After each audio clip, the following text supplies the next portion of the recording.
ایک جگہ اللہ نے تعارف کرایا ہے کہ میرے بندوں میں تمہیں بتاؤں کہ میرے بندے کون ہیں. ویسے تو سارے اسی کے بندے ہیں. ما خلقت الجن والانس، انسان جنات سب کو اللہ نے پیدا کیا، لیکن اللہ تعالیٰ فرماتا ہے کہ مجھ سے تعلق جن کا ہے اور جنہیں میں کہہ سکتا ہوں کہ یہ ہیں میرے بندے، تو وہ سورہ فرقان میں ہے صرف 12 باتوں کی.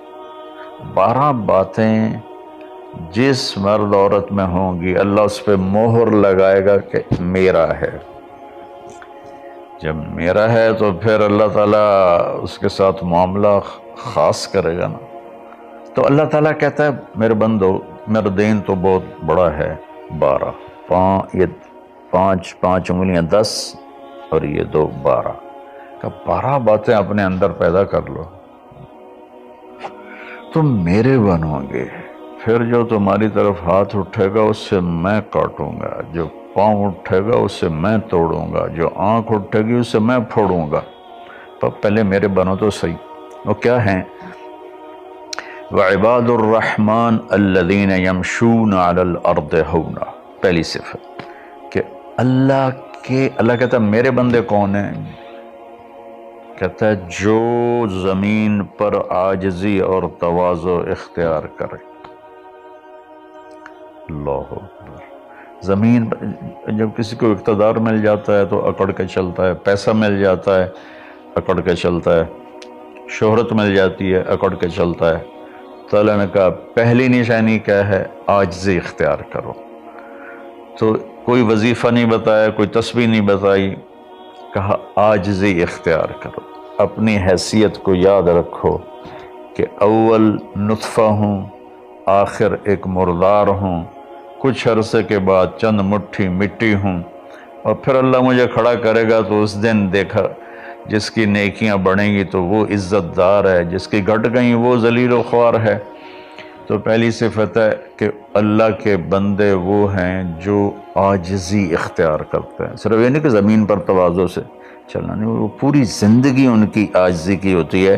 سورہ لقمان میں ہے کہ لا تمش فی الارض مرحا، بیٹا اکڑ کے کبھی نہ چلنا. انک لن تخرق الارض ولن تبلغ الجبال طولا، کہ تو نہ تو پہاڑوں سے اوپر قد لے جا سکتا ہے، نہ ایڑی مار کے زمین پھاڑ سکتا ہے. تو ایک میں مختصر بیان کرتا ہوں تواضع. دوسری تواضع سے جڑی ہوئی بات ہے کہ تواضع کا پتہ کب چلے گا، وہ دوسری صفت ہے وَإِذَا خَاطَبَهُمُ الْجَاهِلُونَ قَالُوا سَلَامًا. سبحان. جب ان سے کوئی، یہاں جاہلون سے مراد ان پڑھ نہیں، جاہلون سے مراد ہے زیادتی کرنے والا. وَأَعُوذُ بِكَ مِنْ أَنْ أَجْهَلَ أَوْ يُجْهَلَ عَلَيَّ. یا اللہ میں پناہ چاہتا ہوں کوئی میرے اوپر زیادتی کرے یا میں کسی پر زیادتی کروں. یہاں جہالت سے مراد ہے زیادتی کرنے والا، بدتمیزی کرنے والا. تو وہ کیا کرتے ہیں؟ قالوا سلاما. وہ یہ نہیں کرتے کہ اس سے کتنے لوگ قطع تعلق مرا لیتے، باجی السلام علیکم تو ڈرا ہو رہے ساڈارا ہو رہے. تو میرا اللہ یہ نہیں کہہ رہا. میرا اللہ کہہ رہا جب ان سے کوئی غلط گفتگو کرتا ہے، غلط معاملہ کرتا ہے، بدتمیزی کرتا ہے تو وہ آگے تمیز کے ساتھ بات کرتے ہیں. وہ غصے سے بپھر نہیں جاتے، وہ اس کے لہجے میں بات نہیں کرتے، وہ ٹھنڈے مزاج کے ساتھ اللہ اس کے رسول کو سامنے رکھ کر وہ بات کرتے ہیں. 2. تیسری فرمائی والذین یبیتون لربہم سجدا وقیاما. عبادت کو تیسرے نمبر پر لائے کہ میرے بندوں کی تیسری بڑی صفت یہ ہے کہ وہ رات کو اٹھتے ہیں اور مجھے یاد کرتے ہیں. اچھا اب آج کل سستی کا زمانہ ہے. میرے نبی نے ایک حدیث سنائی تو وہ بہت بڑی خوشخبری ہے آپ کے لیے. جو عشاء کی نماز باجماعت پڑھ لے اور صبح کی نماز باجماعت پڑھ لے تو اس کی رات تہجد میں لکھی جائے گی. قربان جاؤں اپنے نبی کی رحمت پر اور ان کے رحمت للعالمین ہونے پر کہ میرے جیسا جو سر درد کا مریض ہے وہ رات کو نہیں اٹھ سکتا تو عشاء با جماعت پڑھ لے اور فجر با جماعت پڑھ لے، ساری رات عبادت ہے۔ باقی یہ تو ہے یعنی بالکل وہ 33 نمبر والا کام ہے، لیکن ہم پاس لوگوں میں شمار ہیں، اس صفت کے حقدار کہلائیں گے۔ باقی اصل وہ ہیں جو راتوں کو اٹھ کر یاد کرتے ہیں، ایک ہوک سی دل میں اٹھتی ہے، ایک درد جگر میں ہوتا ہے، ہم رات کو اٹھ اٹھ روتے ہیں جب سارا عالم سوتا ہے۔ تو عشق تو ایسی چیز ہے۔ ملحب کلام قد نزخرفہ ان المحبت قلب وہبناہ۔ محبت اسے نہیں کہتے کہ محبوب کو چکنی چپڑی باتیں کہو، جی میں قربان جاؤں، میں صدقے جاؤں، میں واری جاؤں، آپ کے بغیر تو جی نہیں سکتا، باتوں سے نہیں کہ محبت ہے دل کو اس کے قدموں پہ نچھاور کر دو۔ بہت خوبصورت بات اللہ نے کی ہے۔ تو جو لوگ ماشاءاللہ راتوں کو اٹھتے ہیں ان کو مبارک ہو، لیکن ہمارے جیسے کمزور بھی اس فضیلت میں ہیں۔ عشاء با جماعت پڑھ لو، فجر با جماعت پڑھ لو، اور پھر اللہ تعالیٰ پہ قربان جائیں کہ ان کی جو ہے نا دعا اللہ تعالیٰ بتاتا ہے، والذین یقولون ربنا اصرف عنا عذاب جہنم ان عذابها کان غراما۔ وہ اللہ ان کی دعا بتا رہا ہے کہ وہ کہتے ہیں یا اللہ ہم سے عذاب جہنم دور فرما، چونکہ یہ نہ ٹلنے والا عذاب ہے جو چمٹ جاتا ہے، اور وہ انہا ساءت مستقرا و مقاما، اور یا اللہ وہ بہت ہی برا ہے، بہت ہی برا ہے۔ تو تہجد اور دعائیں، دعا بہت بڑی طاقت ہے، بہت بڑی طاقت ہے، بہت بڑی طاقت۔ ہم نے دعا ایسے ہی بنائی ہوئی ہے، فرض نماز کے بعد مولوی صاحب رٹے رٹائے جملے بولتے ہیں، ہم پیچھے آمین کہتے ہیں۔ دعا وہ ہے جو آپ تنہائی میں اللہ کے سامنے گڑ گڑا کر بولتے ہیں۔ میرے نبی نے فرمایا اللہ کے سامنے روو، اچھا اگر علم تبکو فتباکو، اچھا اگر تمہیں رونا نہیں آتا نا تو رونے کی شکل بنا لو۔ چوتھی چیز بتاتے ہیں، والذین یقولون ربنا اصرف عنا عذاب جہنم ان عذابها کان غراما انہا ساءت مستقرا و مقاما۔ یا اللہ جہنم سے بچانا اور جہنم کے عذاب سے بچانا، وہ اللہ آپ پہ ہی معاف کرے گا۔ یہ ہمارے اب تو عام ماحول میں جی اللہ آپ پہ ہی معاف کرے گا، اللہ بڑا غفور الرحیم ہے، اللہ آپ پہ ہی معاف کرے گا۔ تو میں تو اپنے ماحول میں بات کرتا ہوں اپنے عزیز رشتہ داروں سے کہ اللہ آپ پہ ہی کپا کٹ دے گا، سپرے نہ کرو، پانی نہ لاؤ، کھاد نہ دیو، آپ بہے کوئی بھی پا دیو، اللہ آپ پہ ہی کٹ دے گا۔ لے جی مولانا صاحب کہیں گل نہ کریں دیو، بھلا کدی پانی تے کھاد تے سپرے تو بغیر بھی کاشا ہوئی۔ تو اللہ یہی کہہ رہا ہے کہ ڈرو مجھ سے اس جہنم کے عذاب سے اور اس سے بچاؤ کا راستہ اختیار کرو۔ پانچویں بات کیا ہے؟ والذین اذا انفقوا لم یسرفوا ولم یقتروا وکان بین ذلک قواما۔ بہت اعلیٰ چیز ہے، معیشت کو، اکانومی کو بہت خوبصورت انداز میں بتایا کہ میرے خاص بندے وہ ہیں، دیکھو اللہ نے دنیا کا بھی بیچ میں ڈالا۔ اللہ والے دنیا کو نہیں دیکھتے، اللہ والے چٹائیوں پہ سوتے ہیں، اللہ والے بادشاہوں سے نہیں ملتے ہیں، اللہ والوں کے پاس جایا جاتا ہے، اللہ والے کسی کے پاس نہیں جاتے ہیں۔ ارے سب سے بڑے اللہ والے تو نبی ہیں، اللہ نے فرعون کے پاس بھیجا موسیٰ علیہ السلام کو، اور کائنات کی افضل ترین ہستی اللہ کے بعد میرے نبی ہیں، ابو جہل کے پاس بھیجا۔ تو یہاں ان کی معیشت کو بتایا جا رہا ہے کہ میرے بندے وہ ہیں جتنا ہم نے ان کو دیا ہے اس سے بڑھ کر خرچ نہیں کرتے۔ قرضے اٹھا لیے، شادی آ گئی، اس پر مجھے ایک بتا رہا تھا ساتھی کہ ایک آدمی نے اپنے بچے کی شادی کی تو 40 لاکھ کی آتش بازی چھوڑی۔ یہ اللہ اس سے منع کر رہا ہے کہ میرے بندے وہ ہیں کہ جو ایسے نام و نام 40 لاکھ روپے کو آگ لگا دی. اس 40 لاکھ روپے پر کتنے غریب بچیوں کی شادیاں ہو جاتی، کتنے مریضوں کا علاج ہو جاتا. وَلَمْ يَقْتُرُوا، دوسری بات بھی ہے کہ جتنا دیا ہے اس سے اوپر نہیں جاتے کہ قرضوں میں چلے جائیں، اکانومی برباد ہوگی. اور وَلَمْ يَقْتُرُوا، اور جتنا دیا ہے اس سے کم بھی خرچ نہیں کرتے، کنجوس نہیں ہوتے، بخیل نہیں ہوتے، لالچی نہیں ہوتے. یہ چیز بھی اکانومی کو ہٹ کرتی ہے کہ بس جوڑتے جاؤ اور اس کو آگے بڑھاؤ نہیں، اس کو آگے دو نہیں.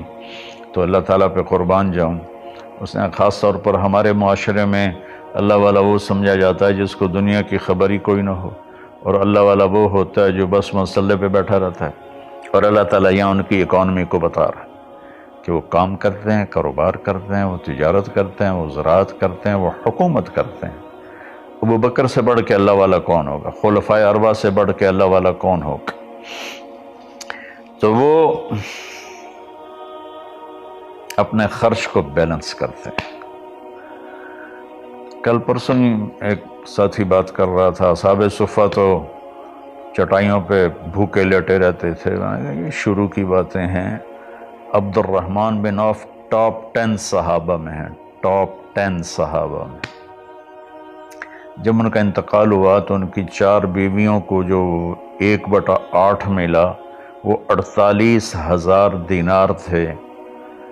تو آج کے لحاظ سے وہ 12 ارب روپیہ بنتا ہے. جس آدمی کا 1/8 12 ارب ہو تو پورا کتنا ہوگا؟ اور 10,000 بکریاں، 1,000 اونٹ، 1,000 گھوڑے، اور شام، عراق، مصر، حجاز میں زمینیں، جائیدادیں، باغات. یہ تو پھر اللہ والی کوئی نہیں. اور اللہ کا نبی کہہ رہا ہے یہ ابو بکر جنتی، عمر جنتی، عثمان جنتی، علی جنتی، طلحہ جنتی، زبیر جنتی، عبد الرحمن بن عوف جنتی، اور ابو عبیدہ بن جراح جنتی، سعد بن ابو وقاص جنتی، اور سعید بن زید جنتی. یہ سب بڑے، 4 تو ویسے ہی حکمران ہیں، خلفاء ہیں. اور حضرت زبیر کے 1,000 غلام تھے جو ان کی کھیتی باڑی اور تجارت کو سنبھالتے تھے. اور حضرت طلحہ کے امپورٹ ایکسپورٹ کے لیے بحری جہاز چلتے تھے.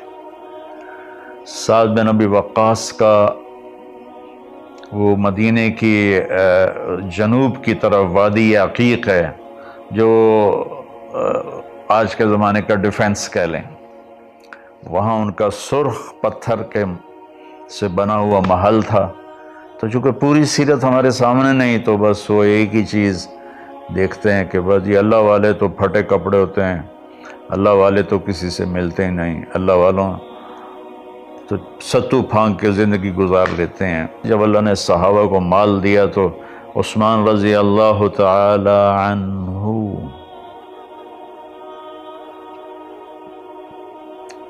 کہنے لگے اپنی بیوی نائلہ کے لیے میں نے چادر خریدی ہے 300 دینار میں، 300 دینار میں، جو 7.5 کروڑ روپیہ بنتا ہے.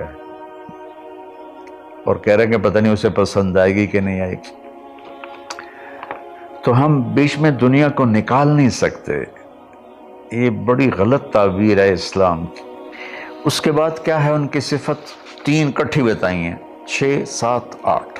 میں آپ کو 5 بتا چکا ہوں. تواضع، عاجزی، اور برائی کا جواب اچھائی، اور راتوں کو اٹھ کے بندگی، اور اپنے کاروبار زندگی میں اعتدال اور بیلنس آف اکانومی تب ہوگا جب اخراجات کو کنٹرول کیا جائے گا.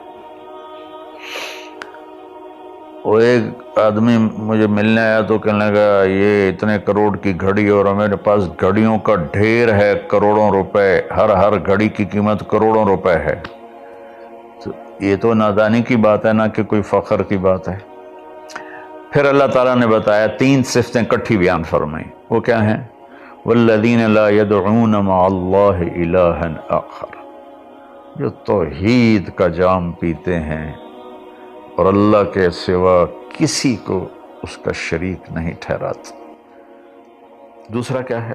وَلَا يَقْتُلُونَ النَّفْسَ الَّتِي حَرَّمَ اللَّهُ إِلَّا بِالْحَقِّ۔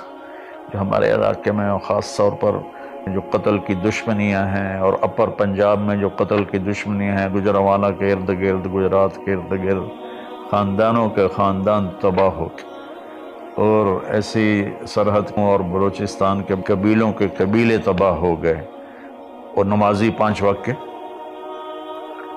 اور میرا اللہ کہتا ہے جو کسی کو قتل نہیں کرتا سوائے حق ہے۔ حق ہے، کوئی زانی پکڑا جاتا ہے اور شادی شدہ ہے اور 4 گواہ اس پہ لگ جاتے ہیں، ہم اس کو قتل کرو۔ اور کوئی جنگ ہے کفر اور اسلام کی، جب اس جنگ میں جب سامنے آئے لڑائی کرنے والا اسے قتل کرو۔ لیکن جیسے آج کل ہمارا ماحول ہے، قتل قتل قتل قتل، بھائیو اللہ کہہ رہا ہے جو میرے بندے ہیں نا وہ کسی کو ناجائز قتل نہیں کرتے۔ تیسرا کیا فرمایا؟ وَلَا يَزْنُونَ، زنا نہیں کرتے۔ زنا کیسے پھیلتا ہے؟ بے حیائی سے، جو چند دن پہلے میں نے بات کی تھی، تو کچھ لوگوں نے برا منایا، باقی تو اکثر نے ایکسیپٹ کیا۔ زنا بے حیائی سے پھیلتا ہے۔ اللہ کہتا ہے قُلْ لِلْمُؤْمِنِينَ يَغُضُّوا مِنْ أَبْصَارِهِمْ وَيَحْفَظُوا فُرُوجَهُمْ۔ ایمان والوں سے میرے محبوب کہو کہ آنکھیں نیچی رکھیں اور زنا سے اپنے آپ کو محفوظ رکھیں۔ سیم آیت وَقُلْ لِلْمُؤْمِنَاتِ يَغْضُضْنَ مِنْ أَبْصَارِهِنَّ وَيَحْفَظْنَ فُرُوجَهُنَّ، اور ایمان والی عورتوں سے کہہ دو کہ اپنی نظریں نیچی رکھیں اور اپنے آپ کو اس فحاشی اور بدکاری سے بچائیں۔ انسان جذبات کا پتلا ہے، اس کے سامنے جب بے حیائی ہوگی تو وہ یقیناً اس کے غلط جذبات ابھریں گے۔ اس لیے میرے اللہ نے، میرے نبی نے ہمیں ایک پاکیزہ اور حیا والی شریعت عطا فرمائی، اور اللہ کا فضل ہے امت کے اندر کہیں حیا چھپا ہوا ضرور ہے۔ خاص طور پر میں اپنے ان بھائیوں سے کہوں گا جو شادی کرنے کے بعد بھی الگ عورتیں رکھی ہوتی ہیں، اللہ کی قسم میں بڑے دکھ اور شرم کے ساتھ یہ بات کر رہا ہوں، کوئی میں ہٹ نہیں کر رہا ہوں، کہ میرے بھائی جو شادی کر کے بھی اور عورتوں سے تعلق رکھتے ہیں، اور اس سے بھی گری ہوئی بات ہے میری بہنیں جو شادی کے بعد بھی غیر مردوں سے تعلق رکھتی ہیں۔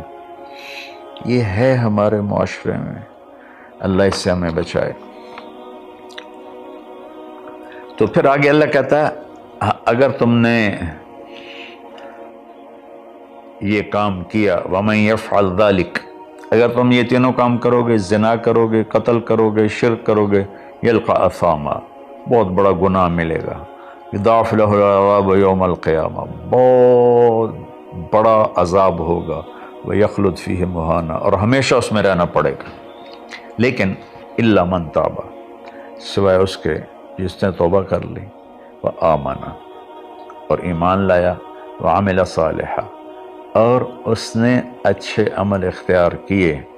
اب آگے خوشخبری سننا، اللہ یہ نہیں کہہ رہا اللہ ان کو معاف کر دے گا، اللہ کہہ رہا فَأُولَٰئِكَ يُبَدِّلُ اللَّهُ سَيِّئَاتِهِمْ حَسَنَاتٍ وَكَانَ اللَّهُ غَفُورًا رَحِيمًا۔ اللہ تعالیٰ فرما رہے ہیں کہ ہائے ہائے، اگر تم توبہ کر لو گے نا، ایمان لے آؤ گے، اچھے عمل کرو گے، تو میں صرف تمہیں معاف نہیں کروں گا، تمہاری برائیاں مٹا کے وہاں نیکیاں لکھ دوں گا۔ واہ قربان میرے مولا، کہتے معاف نہیں کروں گا، معاف بھی کروں گا اور تمہارے گناہوں کی جگہ نیکیاں لکھ دوں گا۔ یا اللہ ایسا کیوں کرو گے؟ کہ اس لیے کہ میں غفور الرحیم ہوں۔ تو من تاب وعمل صالحا فإنه يتوب إلى الله متابا، آگے اللہ نے بتایا کہ توبہ کرنے والا ہے کون؟ جو توبہ کرنے کے بعد اپنے عمل کو بدلتا ہے، اچھا کرتا ہے، یہ ہے صحیح توبہ کرنے والا۔ لیکن ایک خوشخبری سنا دو، مثلا ایک آدمی کی توبہ کر کے توڑ دیتا ہے۔ چند دن پہلے ایک نوجوان کا فون تھا، روز نے دھاڑے ماری کہ جی توبہ کرتا ہوں، پھر 15 دن بعد ٹوٹ جاتی ہے، پھر توبہ کرتا ہوں، پھر 15 دن بعد ٹوٹ جاتی ہے۔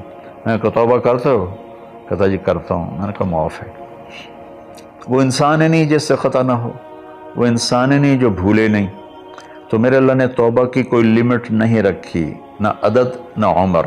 بھائی تو 60 سال کا ہو گیا ہے، تجھے حکومت پاکستان ریٹائر کرتی ہے، ہم بھی تیری توبہ قبول نہیں کریں گے.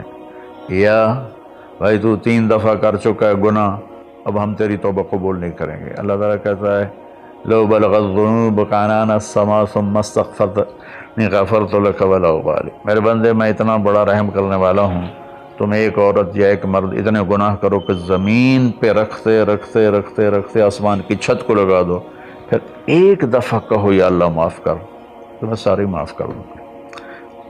ہمارا اللہ بڑا پیارا اللہ ہے. اچھا، 9ویں صفت کیا ہے ان کی؟ والذین لا یشہدون الزور واذا مروا باللغو مروا کراما. اس کا ایک ترجمہ تو یہ ہے کہ جہاں گندی محفل ہو اور شرابی کی محفل چل رہی ہے، یا کوئی ناچ گانے کی محفل چل رہی ہے، یا کہیں کسی کی غیبت ہو رہی ہے، برائی ہو رہی ہے، کسی پہ ظلم ہو رہا ہے، تو وہ اس میں شامل نہیں ہوتے، چپ کر کے دائیں بائیں سے نکل جاتے ہیں. دوسرا ترجمہ یہ ہے کہ جو جھوٹی گواہی نہیں دیتے، جو جھوٹی گواہی نہیں دیتے. اچھا، اس میں ایک بڑی اور خوبصورت بات ہے، مروا کراما وَإِذَا مَرُّوا بِاللَّغْوِ مَرُّوا کراما. میں دیکھوں گا شراب پی رہے ہیں بچے تو میں کہوں بدبخت، نامراد، ذلیل، کمینے، شرابیں پی رہے ہیں، چرس بیچ رہے ہیں یا چرس پی رہے ہیں، میرا یہ معاملہ ہوگا. لیکن مرو کرا، جب وہ کسی غلط محفل کو دیکھتے ہیں تو عزت کے ساتھ گزر جاتے ہیں، یعنی اپنا دامن بھی بچاتے ہیں، اور جو برائی کر رہے ہوتے ہیں ان کو بھی حقیر نہیں سمجھتے.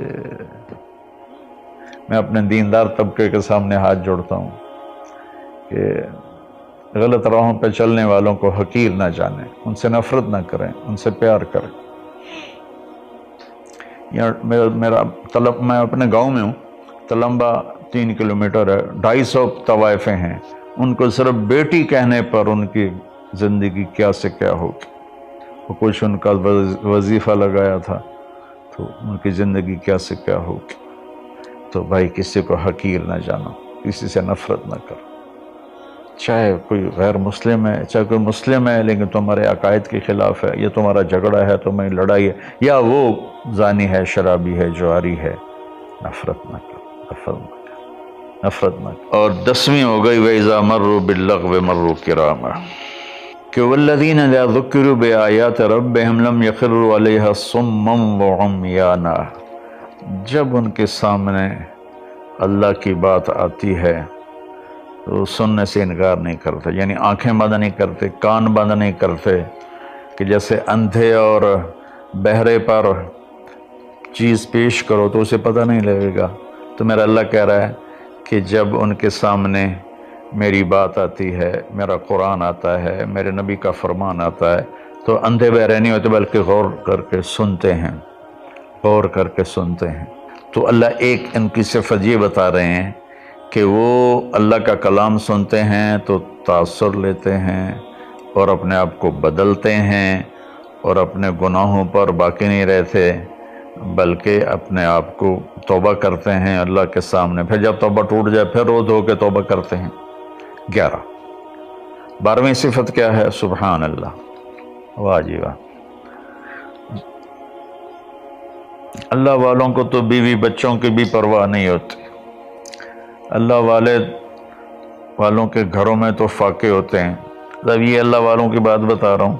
والذین یقولون ربنا هب لنا من ازواجنا وذریاتنا قرۃ اعین وجعلنا للمتقین اماما. سبحان اللہ.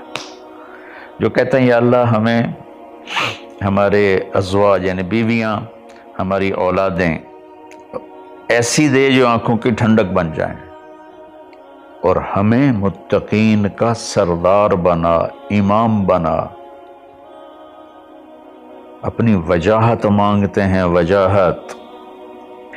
اچھا، حب، وہبا، آتا، اعطا، 3 لفظ ہیں دینے کے، آتا دیا، اعطا دیا، وہبا دیا، لیکن تینوں کے مطلب الگ الگ ہیں۔ آتا کہ میں نے آپ کو ایک چیز دی، قلم دیا، لیکن آپ کو مالک نہیں بنایا، واپس لے سکتے، بھائی واپس کرو۔ آتا، میں آپ کو گاڑی دیتا ہوں تو میں آتا کا مطلب ہے کہ میں واپس نہیں لوں گا، یہ تمہاری پکی ملک ہو گئی۔ وہبا، میں تمہیں وہ چیز دوں گا جو تیرے خواب و خیال میں بھی نہیں ہوگی، تیرے تصور سے بھی بالا تر ہوگی۔